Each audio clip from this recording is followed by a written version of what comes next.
Happy Saturday! One of our previous episodes that got a very quick name drop in our most recent installment of Unearthed was Christine de Pizan, so I thought we would bring out our episode on her as today's Saturday classic. This originally came out September 5th, 2018. Enjoy! Welcome to Stuff You Missed in History Class, a production of iHeartRadio.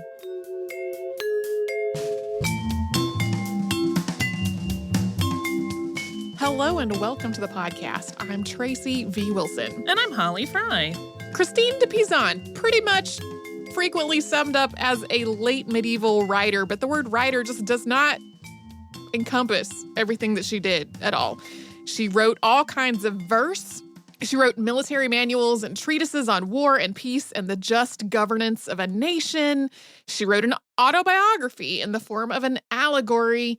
She was the official biographer of King Charles V of France, and she wrote the only popular piece of writing that praised Joan of Arc while Joan of Arc was still living.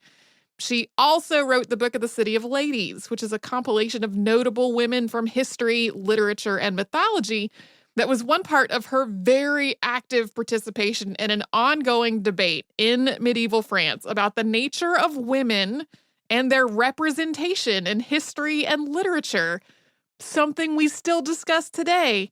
And until Christine got involved, this argument had mostly been, or exclusively really, been going on among men. So she was pretty great. We're going to talk about her today.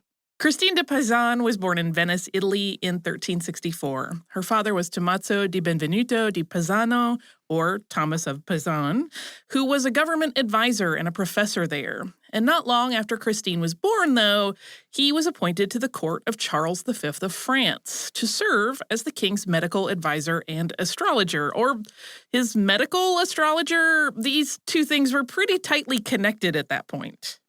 When Christine was 3 or 4, she and the rest of the family joined her father in France. Her father was a humanist and a highly educated man, and he made sure all of his children were educated. He gave Christine the same education that he gave to his sons. Growing up in the court of Charles V also gave Christine and her siblings access to extensive libraries and numerous prominent scholars.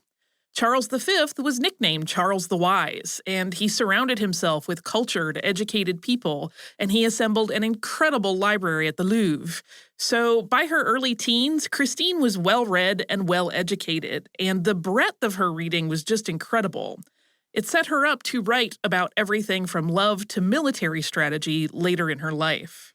When she was about 15, a marriage was arranged for Christine. It was to court notary Etienne du Castel, who was about 25. The same year that they got married, Etienne was appointed court secretary. In spite of her youth when they got married and the difference in their ages, Christine described this marriage as a very happy one. They had 3 children together, 2 sons and a daughter, and Etienne encouraged Christine to continue her studies after she got married and became a mother. But things started going downhill for Christine and her previously happy family in 1380. Charles V died of an abscess at the age of 42, and he was succeeded by his son, Charles VI. We actually did a podcast on Charles VI in August of 2017. He was the one who initially showed a lot of promise as a leader, but then developed cycles of terrifying and violent psychosis when he reached his early 20s. When Charles V died, though, Charles VI was only 11. So his uncles were doing most of the actual ruling. And all the political back and forth in court, Christine's father lost his position. Etienne still had his post as secretary, but he was being paid a lot less. So the family fell into financial difficulty, and that was compounded when Christine's father died sometime in the late 1380s. Then, Christine's husband died suddenly in 1390, possibly due to plague, while he was away from home on a mission for the crown. So, at the age of 25 or 26, after 10 years of marriage, Christine was a widow with children to support. Because of her father's death, she also needed to support her elderly mother, and the family had taken in a niece as well. It does appear that in all of this, Christine had inherited some property. She was entitled to some of her late husband's salary as well, but actually getting any of this became this really complicated legal tangle. It was exacerbated by the fact that she was a woman, which made it a lot harder for her to advocate for herself in all of these matters. It was eventually resolved after about 15 years, but that did not help her at all in the meantime. Yeah, 15 years is a long time to have financial struggles while you try to get what is due to you. Right. That's a long time to have to deal with that. Christine did have other family that she could have gone to live with, or she could have remarried. Either of those would have been the typical course of action for a woman in her situation. But she didn't want to do that, in part because she was so heartbroken following the death of her husband. So she decided to try to earn a living as a writer. Now, this is kind of a theme on the show. We've done a number of previous episodes about women who decided to earn a living by writing. This is because for big chunks of history, writing has been one of a very few available options for women from the more affluent social classes to try to earn their own money. At the same time, writing wasn't necessarily totally acceptable, and sometimes it was only possible while writing under the name of a man. But for a particular social class, it was one of a very, very few options. But there is a really big difference between Christine de Pizan and other women that we've talked about on the podcast who decided to earn their own money as writers. She lived before the invention of the printing press. There were multiple printing methods in use in Asia long before this, but in the West, Johann Gutenberg is credited with developing a press that used movable type sometime in the early to mid-1400s. Christine died long before Gutenberg printed his Bible and long before the printing press revolutionized the way publishing worked in the West. So unlike the other women that we've talked about on the show who made their living by writing, she was not writing books to sell to the masses or through subscriptions. There wasn't a mass distribution method that was efficient at all. To sum it up, Christine de Pizan was going to try to make a living as a writer of medieval illuminated manuscripts. The very few people who earned a living writing at this point were doing so by writing commissioned works for wealthy patrons.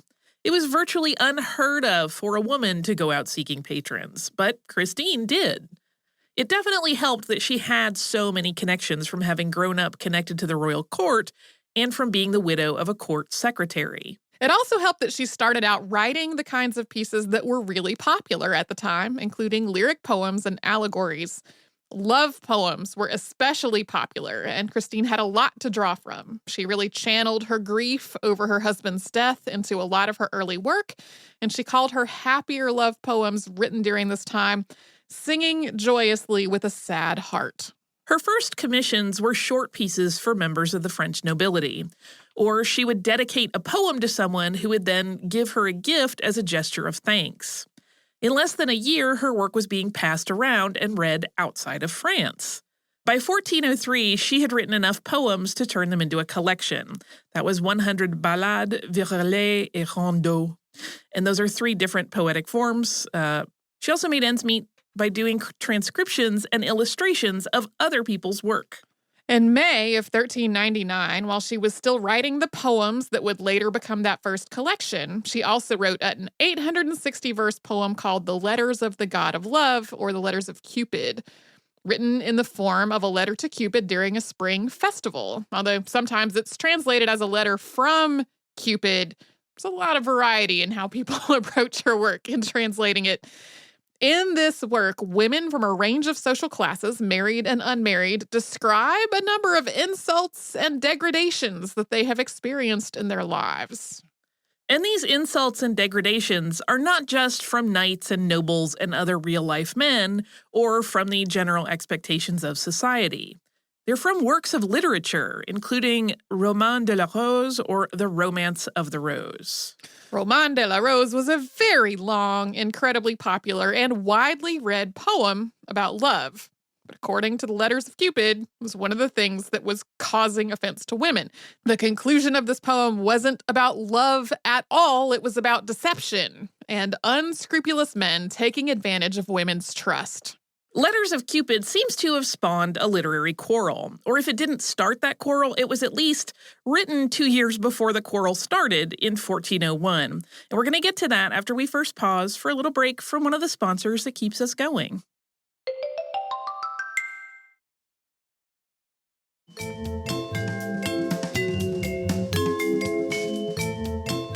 When Guillaume de Lorry started writing Roman de la Rose in the late 1230s, it was supposed to explore the whole art of love.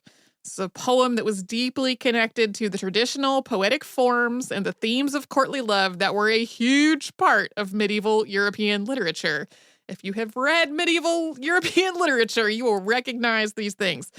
This poem is a dream allegory that tells the story of a man in a walled garden who's trying to get to a rose, and that rose symbolizes love.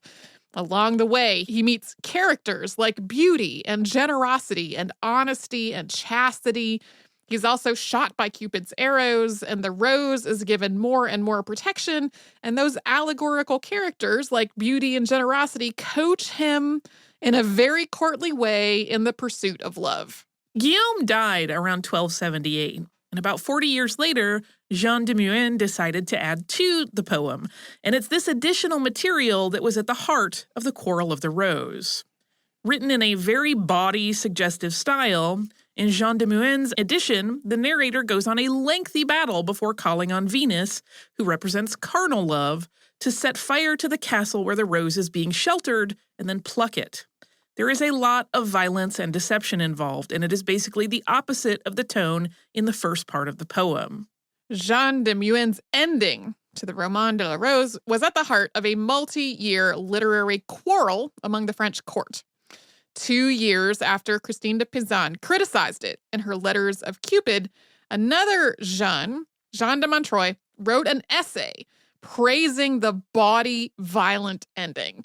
So it's not 100% clear whether he had read the Letters of Cupid, but she definitely made this point before he wrote his defense of this poem. The text of the essay has not survived until today, but concurring with his opinions were Gontier-Cole and his brother Pierre. Jean de Montreuil and Gontier-Cole were both secretaries to Charles VI, and Pierre was the canon of Notre Dame. After reading this essay in 1401, Christine wrote Jean a lengthy letter taking apart all of his points.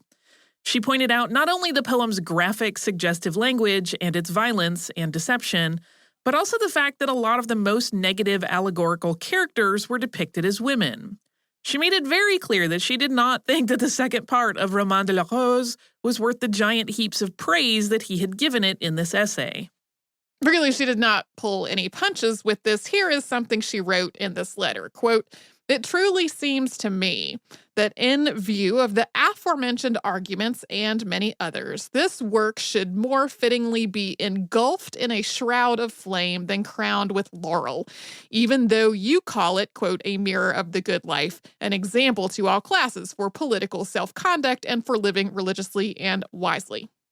On the contrary, begging your pardon, I say that it is an exhortation to vice that encourages a dissolute life, a doctrine of deceit, a path to damnation, a purveyor of public defamation, a cause of suspicion and distrust, a source of shame to many people, and perhaps a seed of heresy."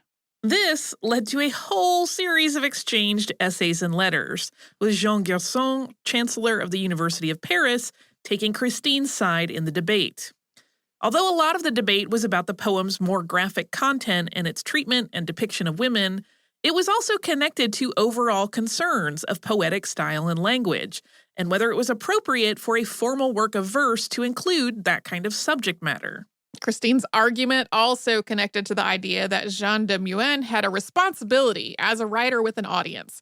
And that was a responsibility not to go sneaking a bunch of misogyny into a work under the trappings of formal poetry and courtly love. Christine also thought that writers should be creating work that would improve society, not make it worse, and they especially shouldn't be making society worse by using respectable poetic forms to degrade women. I feel like I have lived through this exact same argument on the internet over and over for the last entire history of the internet. Yeah, that seems accurate to me. By the time this was all said and done, Christine had written almost as much on the subject as all of the other people involved combined. She wrote in a very self-deprecating, self-effacing way, and as with her other work, she wrote in Middle French, while the men were writing in formal Latin. Her tone was often like, I know I'm only a woman, and I'm not nearly so learned as you, sir, but I think I have some experience with this, and here is why the end of Roman de la Rose is sexist garbage deserving no praise at all. She also collated all the exchanged letters in 1402, and she delivered them to the provost of Paris and Charles VI's wife, Isabeau of Bavaria, asking for their support. She brought the receipts directly there. She did. The Quarrel of the Rose also led to Christine writing her most famous work, the Book of the City of Ladies. Like Roman de la Rose, this is a dream allegory. It's one with Christine as a character. It begins with the character Christine studying, and she finds book after book, all of them written by men, describing women as wicked and full of vice. The character Christine finally becomes convinced if so many great and educated men have written so many negative things about women, then surely those things must be true. She goes so far as to ask God how he could have made something as terrible as women, and to wish that she had instead been a man, since according to all this literary evidence in front of her, women were worthless and men were great. The character Christine is then visited by three ladies, Reason, Rectitude, and Justice, who offer her comfort and reassurance that all these things she has been reading against women are indeed false. They say that they have been charged with traveling the earth to help people get back on the right path. They charge Christine with building a city, quote, so that from now on, ladies and all valiant women may have a refuge and defense. Christine and the three ladies go on to build a city together, along the way picking apart various attacks on women and pointing out hypocrisies, like, for example, how Ovid's portrayal of women was degrading, but the man himself was a vain philanderer.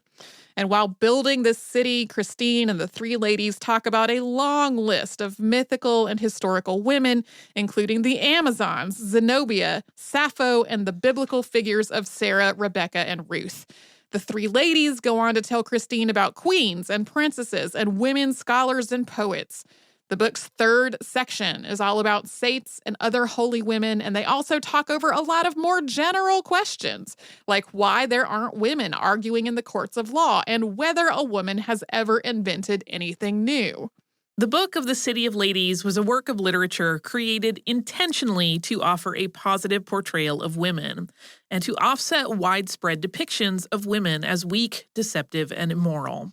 To counteract depictions of women as deceptive and unfaithful, it offers examples of chastity, constancy, and faithfulness in love. To counteract depictions of women as deceptive and dishonest, it offers examples of integrity, honesty, and good. It also points out in numerous places how there are fewer examples of women as scholars and leaders because women had fewer opportunities to get the education that they needed to become scholars or the experience they needed to become leaders. And among other things, the book explicitly advocates for girls to get the same education as their brothers. The Book of the City of Ladies wasn't the first book to compile the biographies of real and mythical women into one volume. Giovanni Boccaccio's Concerning Famous Women was written about 30 years before that and was the only major work at the time to do so. Concerning Famous Women was one of Christine de Pizan's inspirations. But the Book of the City of Ladies was Europe's first book of this type to be written by a woman from a woman's perspective. Christine de Pizan took a copy of this book to Isabeau of Bavaria, just like she had all of those letters. There's an illustration of that encounter of Christine delivering her book to Isabeau. In 1405, Christine wrote a follow-up to the Book of the City of Ladies that was called The Treasure of the City of Ladies, also sometimes known as the Book of the Three Virtues. It's a conduct manual for women, which in some ways is really conventional, as the Book of the City of Lady was, when it comes to things like the treatment of marriage and gender roles. It assumes that marriage and motherhood are how the world works for women, and it advises women on how to get the best and most satisfying lives for themselves within that world. There is a lot about duty and virtue, but at the same time, The Book of the Three Virtues also points out that expectations placed on women were impossible to live up to. And rather than being framed as, this is how you should conduct yourself because it's what God wants and what your husband expects, it's more like, this is how you should conduct yourself to get the best possible place for yourself in the situation that you're in. It's more about women improving their quality of life than about women living up to social expectations. And there's also a lot of encouragement for women to be self-sufficient, whether they are a widow pondering remarriage or a married woman considering how much of a role to play in the management of her household. I read one description of this book as I was researching this that called it Machiavelli for medieval French women. Like Christine's other writing, the Book of Virtues is steeped in a sense of Christian virtue and piety. This probably offered her some protection as an incredibly outspoken woman who was pointing out and contradicting sexism and misogyny over and over and over again. That made it kind of hard to criticize what she was doing without also looking like you were criticizing Christian values. I mean, she did get criticism, but this buffered it a little. Christine de Pizan didn't only address women in her writing about conduct. Her Moral Teachings was a collection of advice written in verse for her son, Jean du Castel, as he was leaving to go to England to be fostered. And she also wrote a lot of advice meant for kings and nobility, and we're going to talk more about that after a quick sponsor break.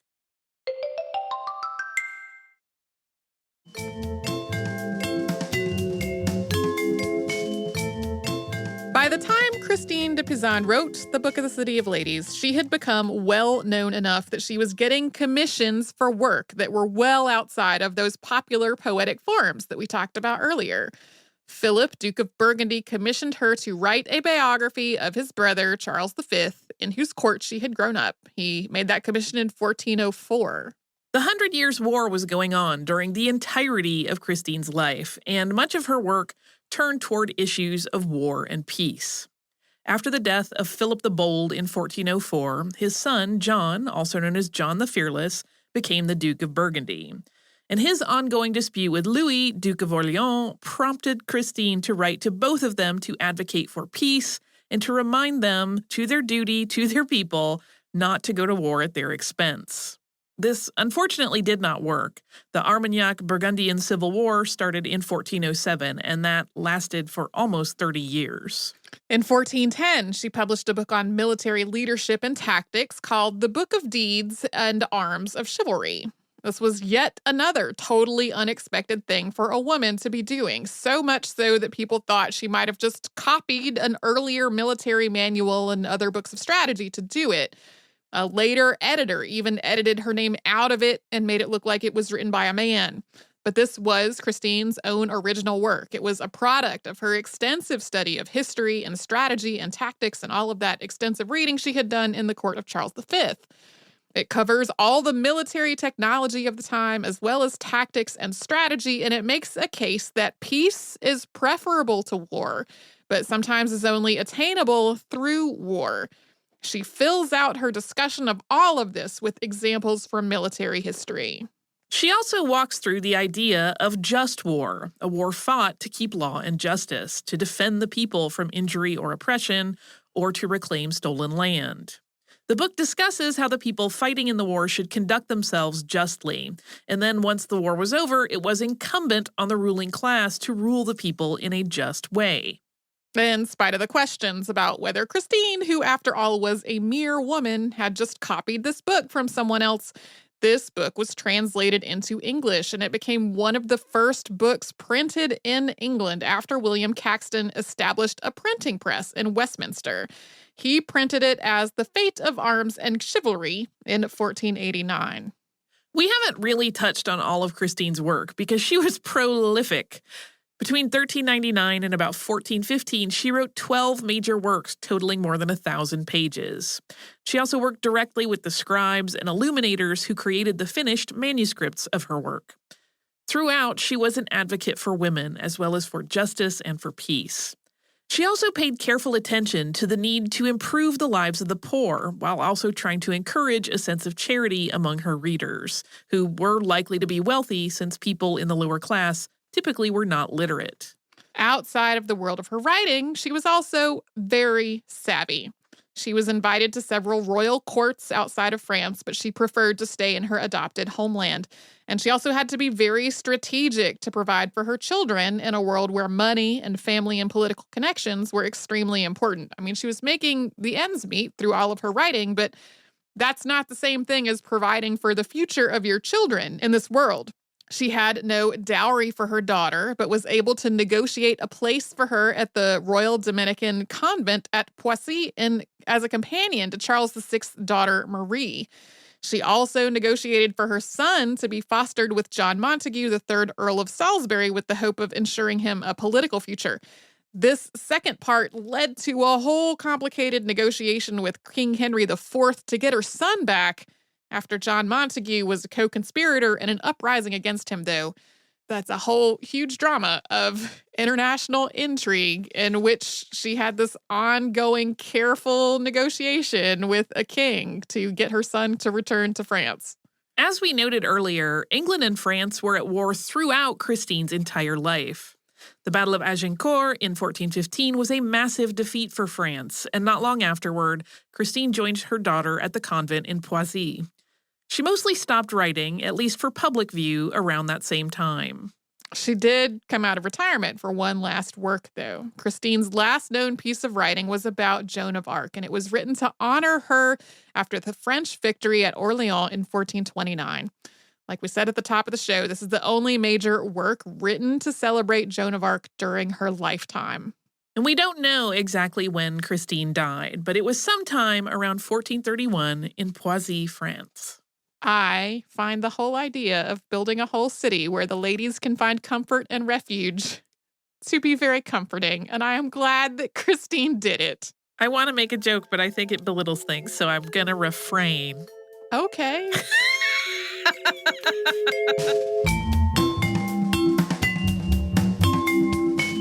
Thanks so much for joining us on this Saturday. If you'd like to send us a note, our email address is historypodcast@iheartradio.com.